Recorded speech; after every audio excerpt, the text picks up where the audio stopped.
అందరికీ నమస్కారం. అభివృద్ధి పనుల్లో భాగంగా ఈరోజు కార్పొరేషన్ పరిధిలో ఉన్న 5వ వార్డులో వివిధ అభివృద్ధి కార్యక్రమాలకి శంకుస్థాపన చేసుకోవడం జరిగింది. స్థానిక కార్పొరేటర్ ఆధ్వర్యంలో మా వార్డు నాయకులు, బీజేపీ, తెలుగుదేశం, జనసేన నాయకుల యొక్క సహకారంతో ఈ అభివృద్ధి కార్యక్రమాలకు శంకుస్థాపన పూజా కార్యక్రమం చేసుకోవడం జరిగింది. దాదాపు 3,62,00,000 రూపాయలు. ఇది ఒక చిన్న ప్రారంభమే. ఇంకా కూడా కోట్లాది రూపాయలతోటి అభివృద్ధి కార్యక్రమాలు చేయాలి. నిన్ననే మా ఈ జోన్లో ఉన్న 4 వార్డుల్లో కూడా దాదాపు 108 కోట్ల రూపాయలతోటి వివిధ రకాల వర్కులకు కూడా ప్రతిపాదనలు తయారు చేసి అవి కూడా ఆల్మోస్ట్ ఆల్ శాంక్షన్ కాబోతా ఉన్నాయి. త్వరలోనే ఆ వర్కులకు కూడా శంకుస్థాపన చేసుకొని సర్వేయంగా కూడా కంప్లీట్ చేసుకోవాల్సిన పరిస్థితి కూడా ఉంది.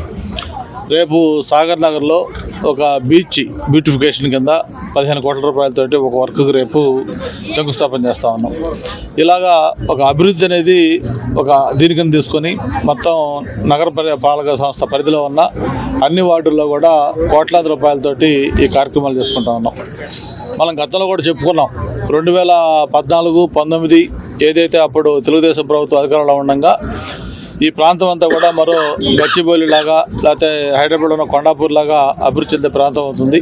ఇక్కడ కోట్లాది రూపాయలతో అభివృద్ధి చేయాలని చెప్పి ఆ రోజు చెప్పిన మాట ప్రకారం మాస్టర్ ప్లాన్ రోడ్స్ కానీ, లేకపోతే ఇతర సీసీ రోడ్లు కానీ, డ్రైనేజీలు కానీ, పార్కులు కానీ, కమ్యూనిటీ హాల్స్ కానీ ఇవన్నీ కూడా ఆ రోజు కోట్లాది రూపాయలతో మనం పూర్తి చేసుకుంటే 2019లో అధికారంలోకి వచ్చిన వైఎస్ఆర్ ప్రభుత్వం ఒక్కటంటే ఒక్క కొత్త కార్యక్రమం చేపట్ల. మళ్ళీ ఈరోజు 2024 ఎన్నికల్లో ప్రజలు ఇచ్చిన మళ్ళీ ఆ తీర్పుతోటి కొత్త ఉత్సాహంతో ఏదైతే గతంలో బ్యాలెన్స్ పనులు ఉన్నాయో అవన్నీ కూడా మళ్ళీ మనం మొదలుపెట్టి మిగతా వర్కులు కూడా కంప్లీట్ చేస్తూ ఉన్నాం. ఇప్పుడే ఈ రాజు చెప్తా ఉన్నాడు, గతంలో 2014-19 మన హయాంలో వర్కులు మొదలుపెట్టి దాదాపు 70%, 80% కంప్లీట్ చేస్తే బ్యాలెన్స్ 20% కూడా కంప్లీట్ చేయకుండా 5 ఏళ్ళు వదిలేసిన వర్కులు చాలా ఉన్నాయి. మేము స్థానిక నాయకులతో కలిసి ఆ ప్రాంతంలోకి వెళ్ళినప్పుడు ఏదైతే ఎలాంటి వర్కులు ఉన్నాయో, చిన్న బ్యాలెన్స్ ఉంటే ఆ వర్క్ కంప్లీట్ అయిపోయి అది యూటిలైజేషన్ వస్తుందో అటువంటి వర్కులు కూడా ఐడెంటిఫై చేసి అవి కూడా కంప్లీట్ చేయాలని చెప్పాం. అందులో 2 కళ్యాణ మండపాలు కూడా ఉంటే అవి కూడా ఇప్పుడు మొత్తం పెట్టి అవి కూడా కంప్లీట్ చేస్తూ ఉన్నాం. ఇట్లాగా ఈ అభివృద్ధి కార్యక్రమాలకు ఎప్పుడు కూడా తెలుగుదేశం ప్రభుత్వం పెద్దపీట వేస్తున్నది మనకు తెలుసు.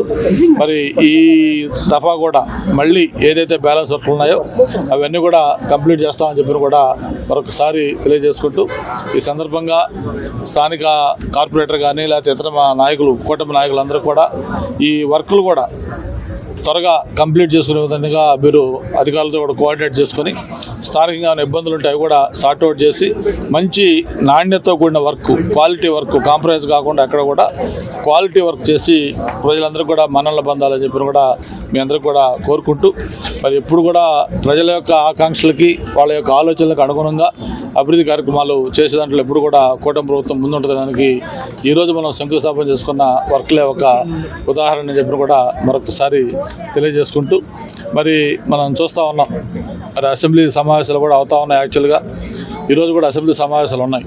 అయితే నిన్న గౌరవ ముఖ్యమంత్రి గారు విశాఖపట్నం మన నియోజకవర్గంలో ఉన్న గీతం క్యాంపస్లో ఒక వెంకటేశ్వరరావు గారి పుస్తక రచనకు సంబంధించి ఆయన రావడంతో అందరూ కూడా రావాల్సి వచ్చింది. సరే ఎట్లాగా వచ్చాం కాబట్టి ఈరోజు ఈ కార్యక్రమాలు కూడా చేస్తే బాగుంటుంది తీసుకున్నాం. రేపు అసెంబ్లీ సమావేశాలు అయిపోయిన తర్వాత యాక్చువల్ వార్డులకు సంబంధించి కూడా అనేక సమస్యలు ఉన్నాయి. అన్న క్యాంటీన్ల నిర్వహణ బాగాలేదని కంప్లైంట్ కొన్ని వచ్చాయి, ఇక్కడ క్వాలిటీ బాగాలేదని, దాన్ని కూడా ఇప్పుడు విజిట్కి వెళ్తా ఉన్నాం. అలాగే టిడ్కో హౌసింగ్ ఉంది, దాంతోపాటు ఇతర సమస్యలు చాలా ఉన్నాయి. అవన్నీ కూడా రేపు అసెంబ్లీ సమావేశాల తర్వాత కొత్త అధికారులు కూడా వస్తున్నారు. మనకి అందరితో కూడా కలిసి సమీక్ష చేసి వీటన్నిటి కూడా పరిష్కారం చూపించి ప్రజల యొక్క రుణం తీర్చుకునేందుకు అన్ని ప్రయత్నాలు చేస్తామని చెప్పి కూడా మరొకసారి తెలియజేసుకుంటా ఉన్నాం. హైకోర్టు అనేది మరి ఆయన ఏ ఉద్దేశంతో మాట్లాడేది తెలియదు. హైకోర్టు రాజధాని ఎక్కడైతే ఉంటుందో అక్కడే ఉంటుంది. మన రాజధాని అమరావతిలోనే హైకోర్టు ఉంటుంది. అంతేకాకుండా బెంచ్ ఒకటి అడిగారు. మనం చంద్రబాబు నాయుడు గారు కూడా గతంలో రూలింగ్లో ఉండగా చెప్పడం జరిగింది.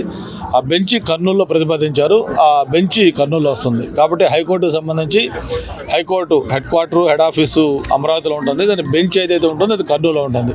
కాబట్టి వైజాగ్కి హైకోర్టు వచ్చే ఛాన్సే లేదు. కాబట్టి అది ఏ ఉద్దేశంతో మాట్లాడాడో నాకైతే ఐడియా లేదు.